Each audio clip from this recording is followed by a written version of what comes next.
Love the agora. Yeah, exactly. Immediately. Yeah. I need to start saying Onde that. você vai? I say Great. we're rolling. Oh, okay, great. The pressure's Cool. on. No, Yeah. not really.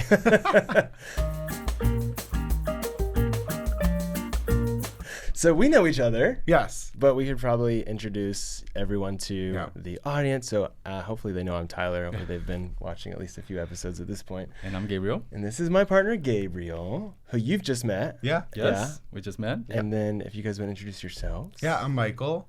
And this is my Bruno. fiancé, Bruno. Brazil's in the house today. Yes. Finally, you're the first Brazilian guest. Oh. You are. Finalmente. What a pleasure. Yes, we actually were just talking about how, when we started this whole podcast, we wanted to get more Brazilians in here specifically because, in Jacksonville, Florida, where we were living before this, there is a huge Brazilian population, but finding queer Brazilians is, finding queer anyone in Jacksonville can be a struggle, a challenge, Yes. absolutely. So it's been great being in LA, being able to meet people. I feel like I'm learning that everywhere has a big Brazilian population. Yes. Like anywhere we go now, 100%. it's like, there's a lot of Brazilians. Yes. I'm like, We're dominant. apparently, It's crazy. everywhere. We go to Hawaii. There's a Brazilian community there. We went to Japan. We found a Brazilian community there. There's a little island in Spain. We found a Brazilian community there.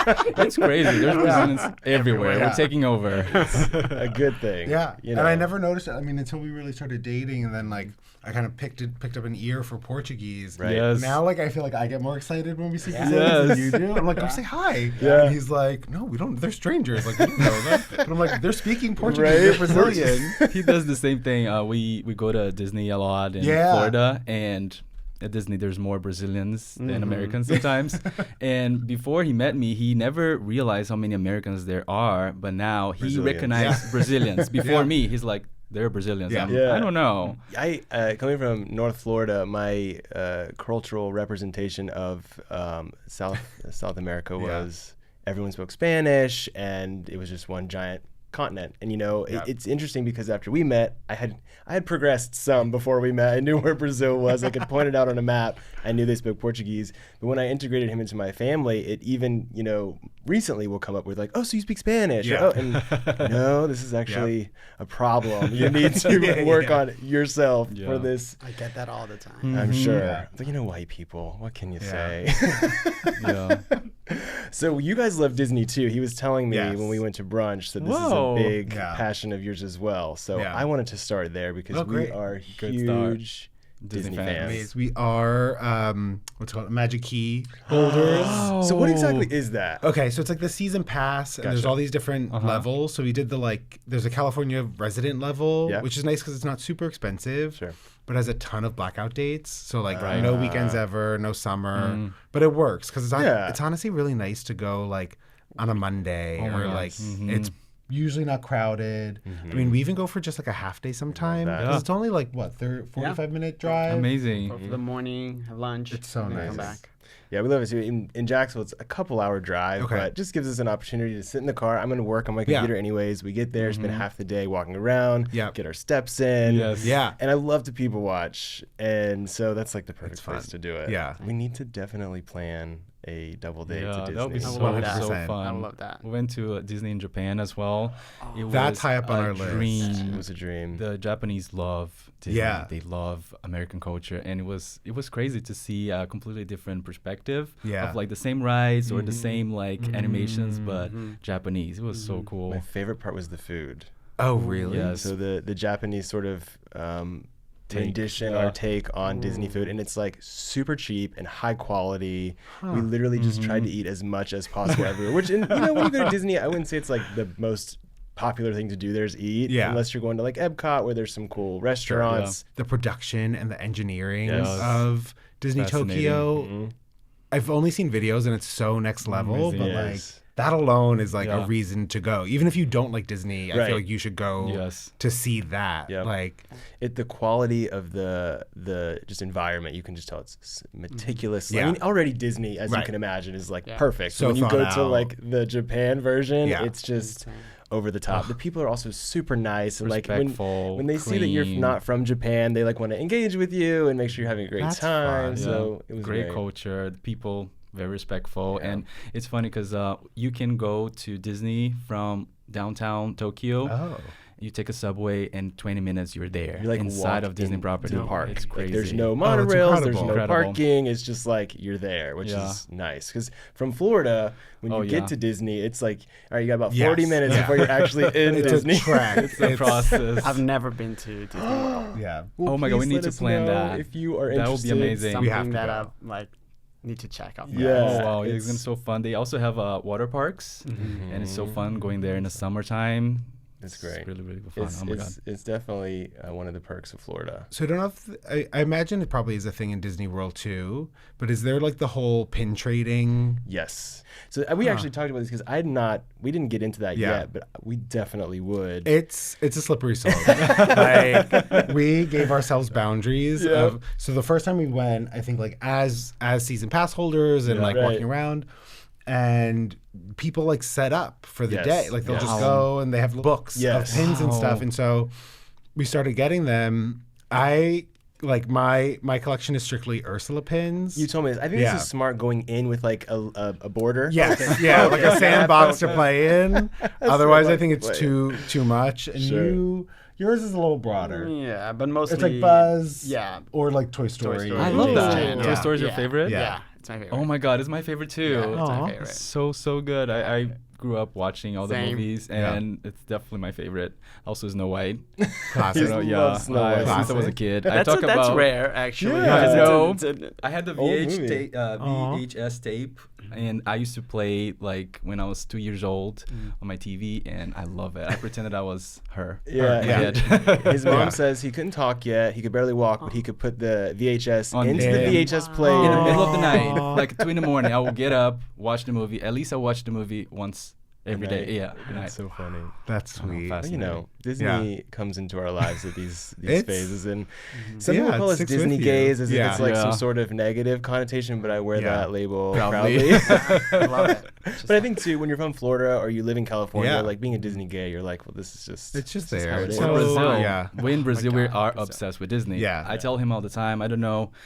Where are you from in Brazil? São Paulo. São Paulo. So where I'm from, Minas, at least in my city, people go to Disney when they're like 15. Yeah. And it's like a 2 weeks vacation, very expensive, right? Very expensive. I never had the chance to go as a kid, which is hilarious, right? Because now we go all the time. That's why I think it's our revenge. Yes, it is. About that. But it's funny because we are passionate about it. Yeah. Well, that's the thing that I feel like I've learned about Brazil in general is like, Brazil is home of the super fans. Yes. Like fan culture is so strong in Brazil for everything. Social media. Please come to Brazil. Yes. It's the meme. Exactly. Every artist, right. every All the band, influencers, please come to 100%. Brazil. And they love going because they, feel so much love. Yeah, the energy is like Madonna had her biggest concert yet in Brazil. Lady Gaga, I think she's having a concert right now, right? It's this weekend, I think. As we speak, that's crazy. Yeah, why do you think that is? That like fan culture is just so strong in Brazil. So Brazilians love American culture, so I guess that's one. And then Brazilians are just very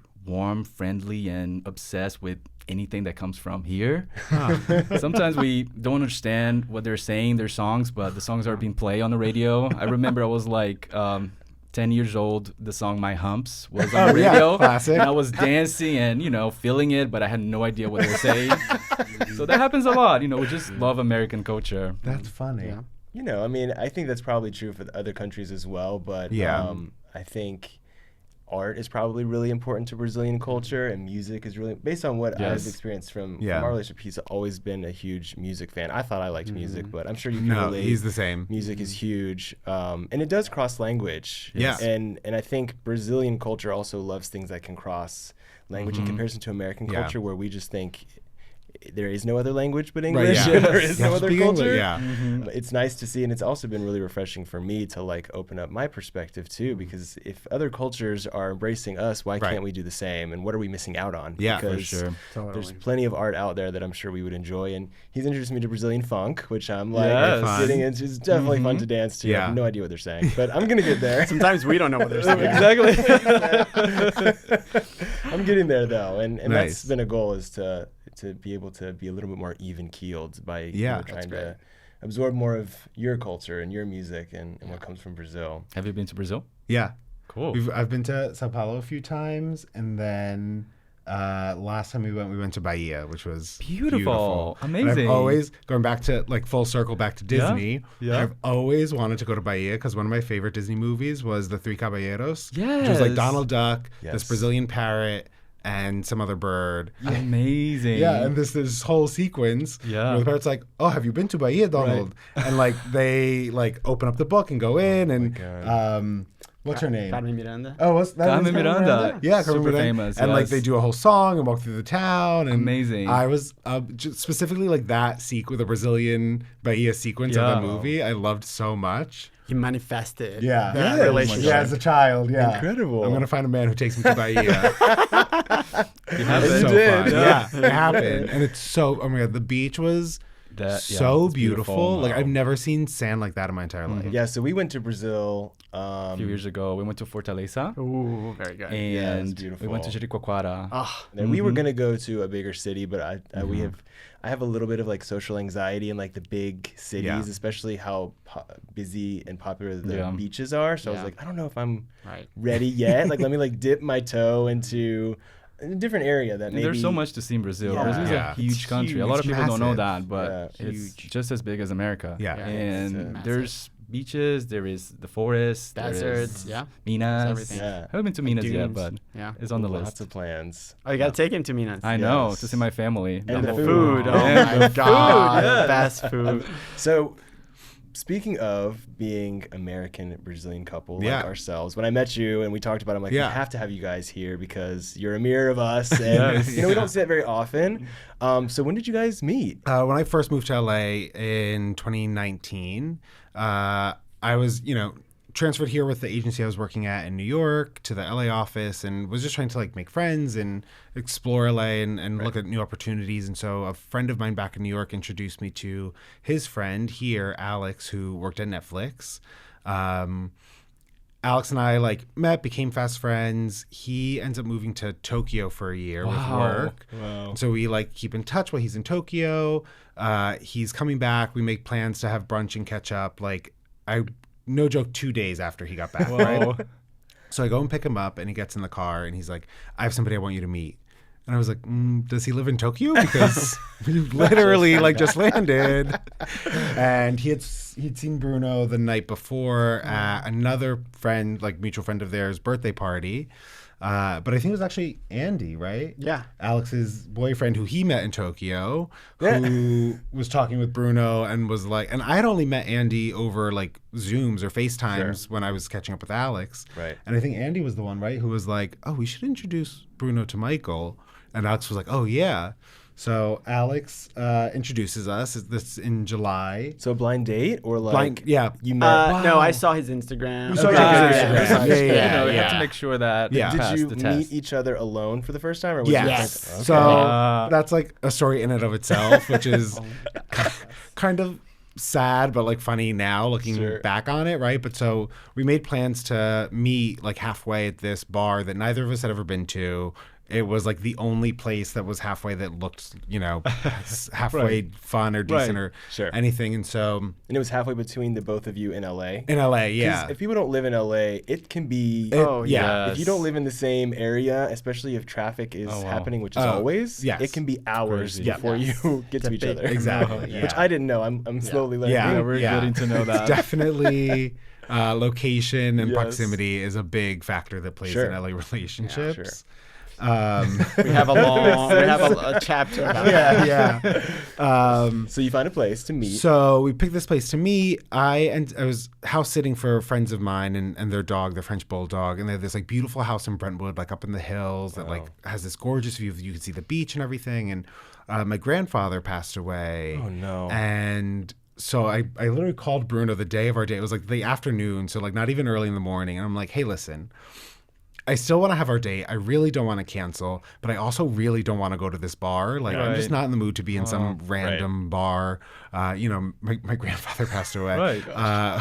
That was our first interaction. That was our first time speaking. At least you were honest. Hey, calling to tell you my grandpa died, but still definitely want to hang out. Still want to hang out. That's exactly I'm in this gorgeous house. Right. Do you want to just come here? Sure. There's a beautiful view. We can sit out by the pool and, talk, whatever. Sure. And amazingly, he was like, "Yeah, sounds good." A little scared, but Yeah, Sure, right. Like a little I didn't hear the fear in his voice at the time. sure. Later found out he told a friend like, "Here's This is the where I'm address." going. I'm going to this house. Don't Oh, respond in the next hour. Yeah, Go look for me. But he showed up with a chilled bottle of Whispering Angel. Nice. And some snacks, and we sat out by the pool and just talked for hours. And I remember he was like, "Oh, I should go to this work event," but then we would just keep talking. Yeah, so nice. Yeah. So that was July. That's a good sign. We just can't And stop talking. we keep dating from there. And then in August, so like a month later, I go to my best friend's younger sister's wedding in Montana. Wow. And we're flying back. I'm talking to like her cousin. She was talking to her childhood best friend and her friend's husband. And I walk back over and they're like, "What's Bruno's last name?" And I'm like, "Sanchez, why?" And they're like, "Oh my God, no way. Is he from Brazil?" I'm like, "Yeah, he's from Sao Paulo. Why?" And they're like, "Oh my God, no way. Is this him?" And I'm like, "Yeah, this is Instagram. Like, what's happening?" So my best friend from college, her childhood best friend works at Netflix. And so does her husband, who turns out to be Bruno's boss. Oh my God. And Small world. my And you friend's worked friend, with and I work at Netflix. Netflix now too. But my friend's friend Cammie was like, "Oh, I kind of want to set Gobo up with someone. I'm thinking this guy Bruno." And my friend was like, "He's already dating somebody named Bruno." But it was the same one. Can you believe? Right? That's crazy. It was wild. I got a text message. I was in Palm Springs with some friends. I got a text message, just a selfie. Him and my boss. It's like, what is happening? My worlds are Like- colliding. What is happening? I don't understand. Yeah. How did you Isn't read that wild? That is so Yeah, crazy. people tried to set us up twice. Yeah. That's Crazy. so funny. Yeah. It was meant, It's meant to be. And Yeah. that can be scary. I guess I have tried to set people up, like Yeah. friends of mine, and I'm like always like, oh God, like Is it this gonna is work? on me. Yeah. Like, what if something goes wrong? But it's so interesting that your friends knew you so well Yeah. to be able to 100%. say For sure. these two people are gonna Yeah. worked really well together, and not just one friend thought that. Right. Yeah. Like, Yeah. Like friends from like Yeah. different parts of Yeah. life. Amazing. And it's funny, Alex, the first friend who introduced us, before I saw his Instagram or anything, he was like, "Well, two things. He's bald and he's very fit." I was like, "I don't mind the bald, but how fit is he? How fit is he? Because I'm not." That is so it was funny. so funny. You know, it's like those first impressions we make Yeah. on social media can sometimes make a huge impact, and then sometimes it's just a friend saying like, "Oh, this could be good for you," or and everyone Yeah. has like a different way of how they approached their relationship. We met on social media. We started. I think I slid into your DMs. Or I Maybe. did. So either way, Well, one of we us don't, we slid don't remember into exactly. DMs, and we But ended up. it took us years until we We met. actually hung out. No And then we way. hang out and we went to a bar, which we don't drink. We don't go to bars. But very similar to you guys, we met in a bar, which was not our comfortable environment. And we had so much fun. We were talking for literally the whole night. Aw. And we knew that night that we were meant to be together. Yeah. Was this in Jacksonville? So what Miami. happened was a friend of mine was coming down from New York City to Miami to celebrate his birthday, and he invited me from Fun. Jacksonville, and I was single, so I was like, sure, I'll go. But my friend was also bringing a lot of friends from New York City, and we have been friends since we were like, 12, but we have very different sets of friends now. So Sure. I'm like, well, who am I going to hang out with? Not that I don't enjoy his friends, but like I just don't know them. Yeah. So I'm like, well, I'm going to be like this, the one guy who's not from New York at the party. So I was like, well, I know he lives down there. I wonder if he's like free, and it could be a great time for us to finally connect. And so I And that sent was him free. a message. I was like, hey, this is where we're staying. This is what we're doing. And he's like, yeah, I'll meet you guys. And when you're with a big group of people, sometimes it's like herding cats. Yeah. So we were like shuffling from one place to another, and I'm trying to get him to like meet us, and I hadn't even met him yet. So we're in the Uber, and we had just decided to leave one place to go to another, and before we could get there, he was like right next to me. So I'm like, can you just jump in this Uber? We're stuck in traffic in South Quick, Beach. get So in the we car. literally Man, met Uber in an with Uber. someone Yeah. in In the between middle. us. Yes. So there was someone Hey, sitting here, nice like, meeting hey, you. nice to Yeah. meet you. But like you said, Wild. we typically don't drink, and I don't usually. I mean, I did when I was younger, but party too hard Yeah. at night. But when we met, the energy was just like there, so we like partied all night. Ended up making plans to hang out like right away Right after after, that, yeah. and then the rest was just Yeah. kind of It just keeps going. unfolding. Yeah. It's really And how did you guys kind of after your first initial hangouts? How did you decide like, oh, let's keep this fire burning? Was there multiple like let's put another date on the books? Or did Yeah, we you just kept create more scheduling plans? stuff. Honestly, the beginning of our relationship, we kept like surprising each other. Oh. So like we kept kind of taking turns planning the date, but not Yeah. telling the other one Yeah. what it was. Yeah. So it was really That's fun. So like nice. every time Yeah. it was, I think it was a nice way of also like learning about each other and like showing that we were listening, you know, that we were listening to each other and curious about each other and like interested in each other's hobbies and things. Like, you know, Bruno knows that I love, you know, early on, like caught on to that. I just like doing things and like whatever it is, if it's fun and silly, like I'm down. So he took me to mini golf and I had like the best time. It was the cutest date. And I remember I got in the car and he was like, okay, we don't have to do this. It could be stupid, but I thought we'd go to mini golf. I'm like, yes, like I'm in, you know, like a game, whatever. Right.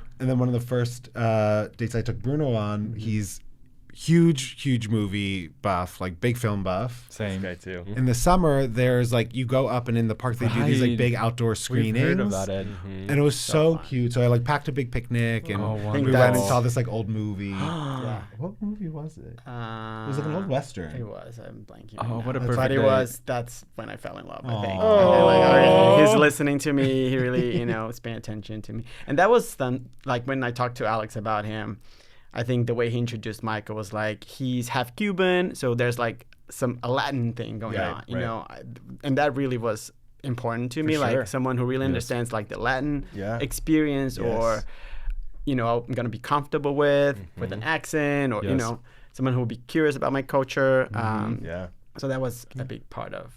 Isn't it funny when you are dating or start dating in America and you have all these insecurities? Yeah. You think, oh, what if he doesn't understand me? What if he thinks I'm stupid because I have an accent or I'm not saying the right word? Or, you know, all those things that are in our heads. But in reality, you know, to the other person, it doesn't matter, right? What matters is the relationship and how you connect. I'm so dumb, too. Like, I don't even pick up on any of that. Like, growing up in Florida, like, there's so much Spanish happening around me. Like, people who were born in my, you know, street and in my community, like, they have a strong accent. So I just think that that's normal. Yeah. It's funny how much I've learned, you know, through being with someone who has immigrated here and a different culture completely. And despite the fact that I do know many people from South America have some sort of Latin heritage, I had never really gotten close to a Brazilian or understood that process or what that was like, and how similar really Brazilians are to Americans as well. Like, we grew up with very similar cultures. But it's definitely been eye-opening for me, again, growing up in a conservative family, to like see how much I can change myself. And when we first started dating, I would have said, I'm super progressive. I know everything about life and culture. And I still, to this day, keep learning new things, especially because I get to be around his mom a lot, too, which has been really incredible. She's a great cook. She makes Brazilian food. The best. So you grew up, though, not in New York City. You grew up in New Jersey. Yeah, North Jersey. Gotcha. Born and raised. So you have brothers and sisters? One older brother. Okay. Just the two of us. And you have Cuban heritage as well as, did you say you have Croatian? Croatian. Wow. Yeah. So my mom was born in Cuba, and then my dad was born here, but on his side of the family is Croatian / Italian. It was like where my grandfather was born. When he was born, it was Italy, but then it was part of that region that like was Yugoslavia, and then you know, so like. Now we say Croatian, like that's you know. So growing up in a household that was, you know, did have some immigrant history, was that like really present in your experience, or did you feel like you grew up more of like the my first word was Spanish. Wow. Yeah. Really? So like both my parents worked while I was growing up, so I spent a lot of time with my grandparents, my mom's parents, and my great grandmother actually was like a big part of my life growing up. Right. So my mom's grandmother. On my dad's side, his mom had passed away before I was born, so I never really knew her. And then my grandfather was alive, so I'd see him regularly. But typically, like while they were worked, we would, my great grandmother would either stay with us or like I would go to her apartment. And I also slept at my grandparents' house a lot, like growing up. And it was just so fun. Like I was super close with all of my grandparents, but like really the three of them. Yeah. Huge influence on me. And that was like a big part when we started dating too, when like, he would tell me a lot, like, oh, if I say something wrong, you have to correct me. And I'm like, but it's like not that wrong. And also it's so cute and I really like it and I don't want to correct you. And he's like, you know, he would say like, I don't want to sound stupid. I don't want people to think of me the wrong way. But I'm like, if anybody has a problem with an accent, that's their problem and not yours. Especially 100%. For me growing up with accent, you know, like three of the most important people in my life, I mean, my great grandmother didn't really speak English at all. So two of the most important people in my life had really heavy accents. Yeah. And still like left Cuba with nothing, came here, built a whole new life and like a good life too, you know, all with accents. Yeah. Yeah. It's a process. I think when I first moved, I was like, I'm gonna, try to fit in and blend in. I don't want to be judged and all that stuff. And then at some point, like, this is who I am. Yes. Like, this is what makes me special. Exactly. And then I embraced it. And well, fortunately, most Americans don't read, nor do they know grammar very well. So, and I'm one of them. So, like, I can say that my grammar skills are very poor. So, luckily, I don't have to give him any advice. He actually gives me grammar advice. So. Yeah, but I definitely can understand, coming from and being in that situation. I mean, I can't specifically myself put my feet in those shoes, but I can understand how you're trying to just blend in, just being queer, right? We get similar experiences. We talk about this a lot because I see patients all over the country, and a lot of my patients have a thick Southern accent. And I grew up in a area where it's kind of like comes and goes depending on who you're around. So I often mirror the people who I'm talking to. Like when I'm talking to someone from the South, I pick up that accent, and when I'm talking to someone from the North, I try to hide that accent. And it's, I think, also like a queer characteristic of like trying to mirror the people around you so you can be safe and like just be blending in. Sure. And so it's very interesting when you add being, an immigrant or speaking in another language as well. That's another layer where you're like, just want to blend in, just want to, not ruffle any feathers. Do you recall like the accent that your grandpa had specifically from Croatia? Like, could you repeat it? Not on the Croatian side. Honestly, the joke there was that like I never really understood him. He kind of mumbled a lot. That's funny. And like I really never knew what he was saying.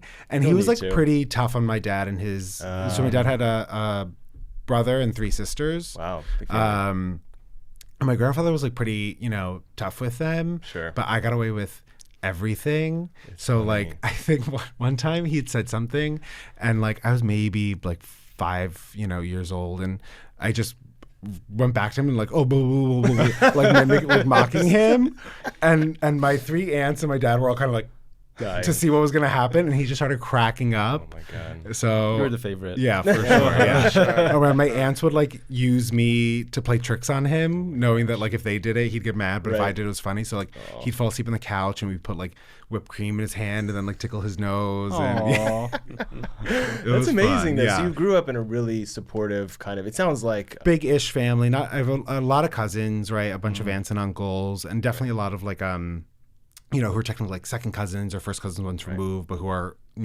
I just considered uncles and cousins. Yeah.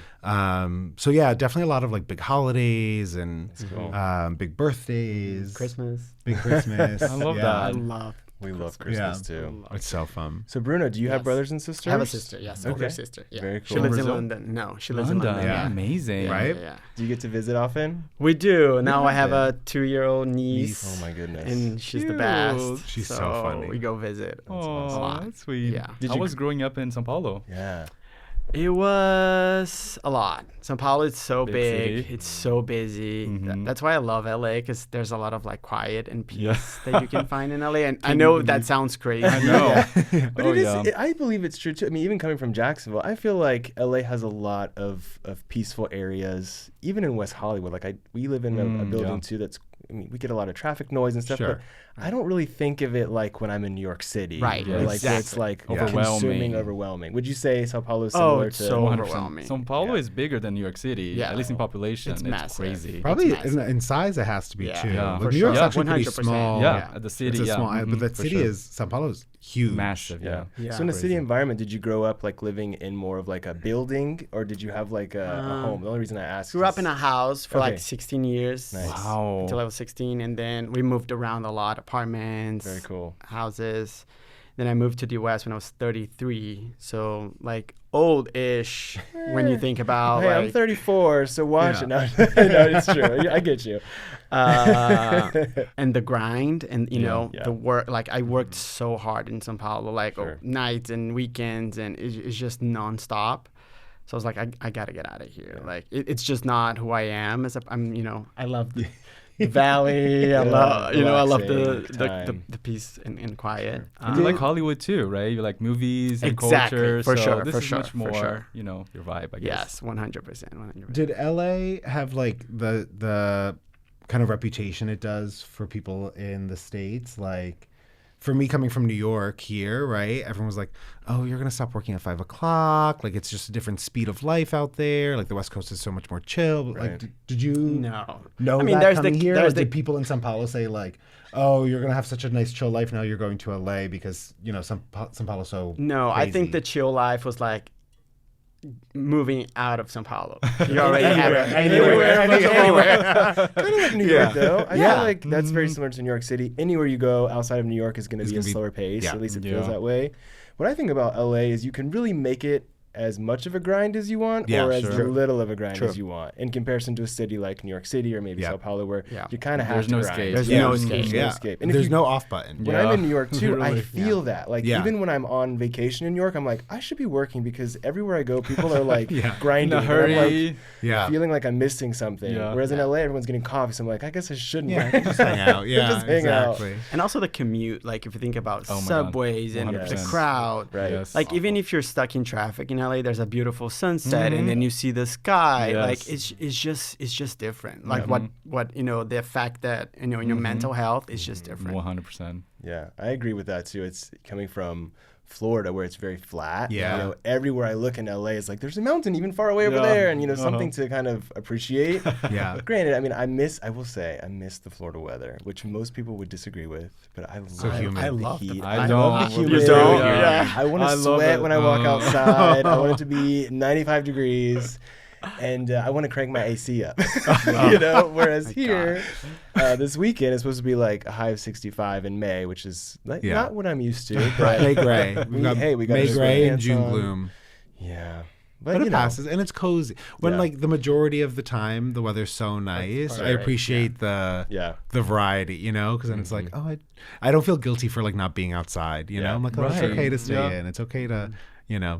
not go do something. So even though your family was super supportive and, Yeah. and loving, did you have any sort of difficulty coming out? Oh or- yeah, for sure. I didn't come out till I was, I guess I started around like 21. Sure. So senior year of college, and then really like fully came out like, probably not until like 24, 25. Okay. Grew up in the 90s, Yeah. right? Like high Yes. school. Did not feel like a safe place to come Yeah, out. Right? at all, Yeah. right? And there were a couple like other guys who were out, Mm-hmm. but like even seeing them be out and what they were going through, Right. Was like, I'm not ready I for don't do that. that, Yeah. And like people would talk and everyone would assume that I was, right? Or Same. Right. would say it, Yeah, right? Exactly. okay. And then it was like almost out of spite, I wanted not to be to prove Right, them yeah, wrong. for sure. I was like, no, I'm not going to be, and just say that you're wrong. Yeah. You know? It's interesting too because we're taught sexuality, even when we're taught, being gay is wrong. That Yeah. sexuality is so personal. You shouldn't share it. You should keep it Yeah. to yourself. You don't talk about these things. But then you have people coming up to you and be like, "Are you gay? Yeah. Are you gay?" Yeah. I'm like, "Do you really want to know? Because when I tell you, you're probably not gonna like my reaction." Right, so right. then Why are you it's asking? this very confusing place for a young queer person to Yeah. be when you're constantly being asked if you're gay when everyone else is telling you don't tell anyone what you do behind closed doors. Right. So what do you want from me? Yeah. Like, You what know? is this? What are we doing here? Right. What does matter? So- and I remember because I wrestled in high school, Oh. and one of my friends, one of my, like trying to keep up for the sure. mask, For right, sure, and to for fit sure. in. And I had one friend who came up to me one time and was like, I used to think you were gay, but now I know you're just a nice guy. And I'm like, thanks. I'm both actually. Yeah, like two things can be true. Yeah. I'll take the one for now, but like, it was just so bizarre. Yeah. And that's growing up too. I think the 90s was a very transitional place for how we were being Yeah, treated for as sure. a queer community. And I think the early 2000s and the later 2000s obviously really was like a floor stopping progression. Yes. Whereas we were kind of like the last, I think the millennials were like the last sort of group who going through school, it was just like, you don't Yeah. mention it. I went to a private Christian school and our valedictorian the year ahead of me was a gay guy, and they revoked his valedictorian status because they didn't want him that's to give awful. the speech. So for me, I'm like, well, I'm definitely not coming out. I'm not even Yeah. valedictorian. Like, how am I going to get treated, So it's interesting to have Yeah. all those microaggressions that we have to sort of deal with Yeah. just trying to get through school. And Yeah. did you have a similar experience, or how was your family when you first came out? It was tough. So my first boyfriend, I dated him for like 10 years. The first 4 years in secret. Wow. like 4 years or 5 that years. is And I crazy. look back and like, how did I do that? Yeah. And then we broke up, and then we came back together. And I was like, okay, this is serious now. I have to tell my family. I can't do this anymore. Right. So I was 28, I think. My mom was really supportive. My dad was, a little trickier. Sure. Like we didn't speak for like a month. Wow. But then now it's just Now they it's absolutely love Michael. They're the best. They're My so dad sweet. like asks about Michael every day. that's so sweet. Like he loves him. It's just it's really. They're so great. That's amazing. His dad's name is Miguel, which was also my grandfather's name. Wow, that's And crazy. Both, No, it's just A lot of similarities Yes. in life. Yeah. that and brought then y'all. both me, my grandfather, and Miguel Bruno's dad are all bald too, so we have that in common. I remember the first time I met his family was in London. So we were going on a trip, and then we were gonna go to London, see his sister. The baby was just born, and his parents were there. And I was like so nervous. Like Right. we were kind of tiptoeing around meeting his dad and what that was gonna be like. And the first meeting, the first interaction was like a little rough, not Tense. rough, Yeah. but yeah, tense is There was a good tension. word. Everyone was Where it was just kind of There like, was tension, "Ugh." yeah. You know, his mom was so sweet, like hugged me right away, and his dad was kind of like, hi, and then like walked out of the room. But by like day 2, it was a full 180, like That's hugs amazing. and selfies, and he'll just talk to me in Portuguese now all the time, and like I can pick up a few words, Sure. that like especially the ones that are the same in Spanish, Right. but I don't. Yeah. Sometimes it's really tricky, and I'm just like, Bruno, help, like or pull out like Google Translate, and Yeah, I don't think he knew what to expect. yeah, Sure. I think he had an idea in his head based on like Yeah. the things he watched, on, like soap Yes. operas and the stereotypes. Right, like yes, right. growing up. Could you imagine if I came in just like full drag? Can you imagine? This is my new. Yeah. Yeah, This is my that's my partner. partner. This is my partner. So I think it was I think he was like dealing with like Yeah. processing. He didn't have the resources Yeah. to And of course, society doesn't give those very easily, right? They No. don't want people to have resources to help us to seem much more normal or like how we are in reality. It's interesting because my family is extremely conservative, Yep. Southern, Christian, like. We'll just leave it at that. And when they see us together, it's like they really just want me to be happy, right? At the end of the day, a lot of their Yep. anger or hatred or whatever is based on fear. Yeah. And fear Yes. for my safety, fear for the safety of the other members of my family. So when they're able to sort of detonate or, I guess defuse sort Right. of this bomb that's ticking of the fear of being in around other gay people or Yeah. queer people, and just see how happy we were. It was just like it went over their heads. Yeah. Yeah. The issue with that I have is I don't want my family just to accept and tolerate us. I want them to be able to use Yeah. us as Yeah. an example of why they should accept and Right. tolerate everyone. Not even tolerate, accept everyone. Yeah. Yeah. And so because I feel like our relationship became like their threshold and they couldn't go past that, it just wasn't enough and still isn't enough Yeah. for me. I feel like, we as people, especially the people in our family, it's our job to make them feel safe Yeah. and make them feel that we're working to understand them better. And I just didn't get that from Yeah. my family. So unfortunately, we're not super close. Yeah. But I do hope for the future that things will change and there's always, potential for progress there. Yeah. But it's amazing what can happen when your family can see how happy Yeah. you can be just being yourself. Right. Yeah. Right. Speaking of drag, though, what I do try to do when I'm around my family is I always put Drag Race on, especially if It's children are important. present, because I'm Yeah. like, if everyone's gonna see exposed this, to it. yeah, Yeah. there may be someone in my Into it. family who is closeted and who, Yeah. this may speak to them because it actually spoke to me a lot. I think we've talked. Can Yeah. you talk a little Yeah, bit about Drag Drag Race? When Yeah. my mom moved here 6 years ago, the first place that I took her was a gay bar, was a drag bar actually, because so I was already, fascinated for drag queens. Yeah. And I want her to be part of it. I want her to understand what was a drag queen, what was, the performance side. And she fell in love for the culture. Aw. She became one of the biggest fans as well. Next Oh, to that's us. amazing. Mm-hmm. Yeah, he mentions his story a little bit about when he came out to his mom, and it took her about a month Yeah. to kind Okay. of like Same. digest. Yeah. She was she had a very negative reaction at first, but after that month, she was my best friend. I Aw. think because she was worried about me getting hurt Yep. or something serious happening to me, because when you are starting relationships, usually the first relationship, at least for me, was very toxic, very problematic. So I did have some issues. I think she was more worried about that side. Right. And then she met my ex at that time, and she realized that I was happy, and I was Yeah. Yeah, it's gay and usually- proud. I think it's like that generation though, like our generation of parents, right? Not to give them some leeway, right?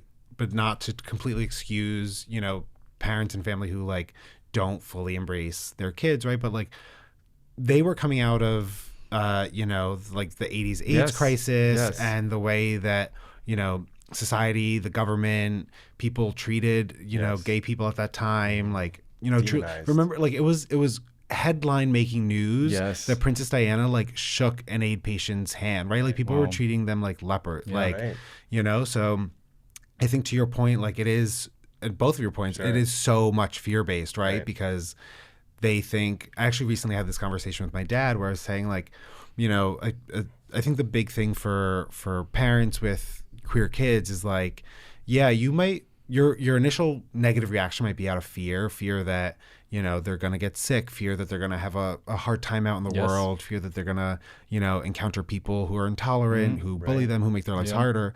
And it's like, all of that is true. Right. Yeah.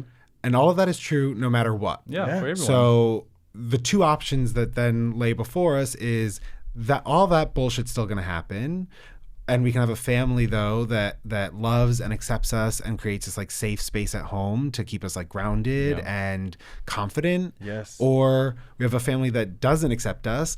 All that other bullshit on the outside still happens, but now you also don't have a safe space where you are loved and accepted. So like, as a parent, which of those two would you pick? Right. And you can still have those same fears in both of those scenarios. Exactly. But like, the impact that it has on your kid is could not be more opposite worlds that you create for them. This is an incredible message. We should book you out. People will have you come to their family reunions and their, Yes, I am holidays. available for booking. Yeah, exactly.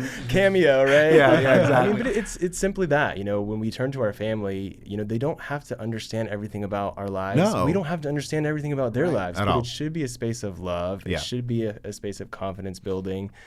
And, it's generational. My parents have gone through a lot of trauma being straight and the issues that their parents have given them. And so I think when they got to me, they were just like, look, even if you were straight, we were going to struggle. So we are just not prepared for you. And, it's interesting. We talk about this a lot. Actually, last night we had this huge conversation where we came to the conclusion, which we come to often, that if we weren't gay, like our lives would be horrible. Oh yeah, right. Especially, in my family, at least from my perspective of what I wanted to accomplish. I don't think my goals, I don't think my ambitions, 100%. the drive, the things I wanted to see myself, the places I wanted to go, would ever have even come to my horizon. I would have never left Brazil. Yeah. Or my Same, hometown, probably. even. And so in those times of trouble and those times of fear, even that I still have sometimes when I don't feel like I can call my family in an emergency or have anyone to hold me up in those times, like, well, hey, at least you're gay. It's a privilege. Yeah. It really is. It really is. We don't grow up in the same way other, straight kids grow up because we're growing up, going through middle school, high school, knowing something, but like acting, Something's wrong like performing this Exactly. other character that's not us. Yep. Even through college, right? Yep. Same thing. And so it's not until we don't hit those like same milestones, right? Like in the teens of like these like first dates and first relationships and first kisses and all those things, and and it's not until we're in our 20s and for some people even later, right, that we are really finding out and figuring out who we are, right? Like truly, because we can finally drop the mask a bit and drop that old persona that we built to protect ourselves in those times. Exactly. But then it's like you're a full-ass adult and you're like, who am I? What do I like? What's my trying to catch up with your middle school self? Yeah. And like the fact, and we talk about this too, is I grew up, hanging out with a lot of girls who would have boyfriends and who would go on dates, and I'm just like sitting there by the side, like, have fun. I guess I'll wait for mine at some point. And then by the time I was able to find my community, I'm like, all right, we got some work time to do, make up. yeah. I got to make up for some lost time. And then you also get very confused when you're gay too. Like, what is love? What kind of love am I supposed to be searching for? And then you get that entangled with sexuality and the pleasure of sex, and you're mixing the two. And then your parents are like, I don't know. Yeah. I don't know what to tell you. Don't talk to me about your life. I don't want to know. And so it can be very daunting for a young person, but hopefully now we're moving in a direction that people or at least have some access to what a queer person looks like.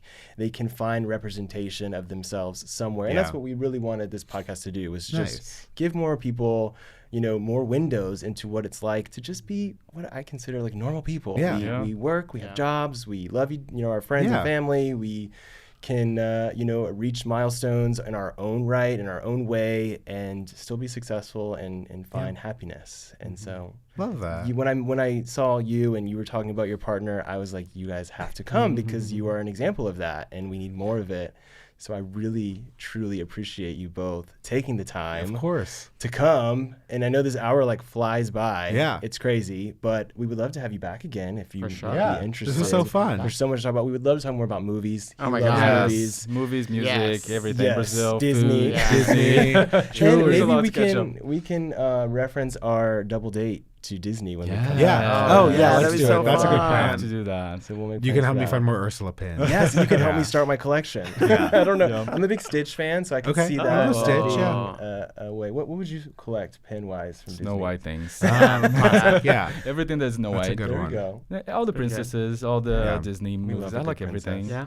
I don't know. Like as a kid, me and my cousin, we all fought over Ursula. Like, love it. I was like, fierce. her. Yeah. She's the one. She's mine. Like, badass. I did not care about Ariel. I was like, I am Ursula. I'm a villain. Yeah, it's funny when I talk about Snow White. She did. When I talk about Snow White, I actually like the witch. Yeah, evil queen. Yeah. Yes, exactly. Queen. Ursula's design is based on a drag queen. Yes, divine. Yeah, amazing. Which is one of my favorite facts about her. That like one of my favorite characters. Yeah. And, like, isn't a it gay so icon. crazy though that like as a young, didn't even know I was gay at the time, right? Yeah. Like a little kid, fascinated by this character who then like turns out to be, Right. Well, we often find that the most misunderstood characters resemble us the most. Oh, yeah. We're so misunderstood, for sure. Especially when we're young and we can't really speak for ourselves. Yes. But thank you all again. All right, thank you. This is so fun. Yeah, absolutely. It's truly a pleasure. So we'll see y'all soon. Thanks. Prazer. That's it.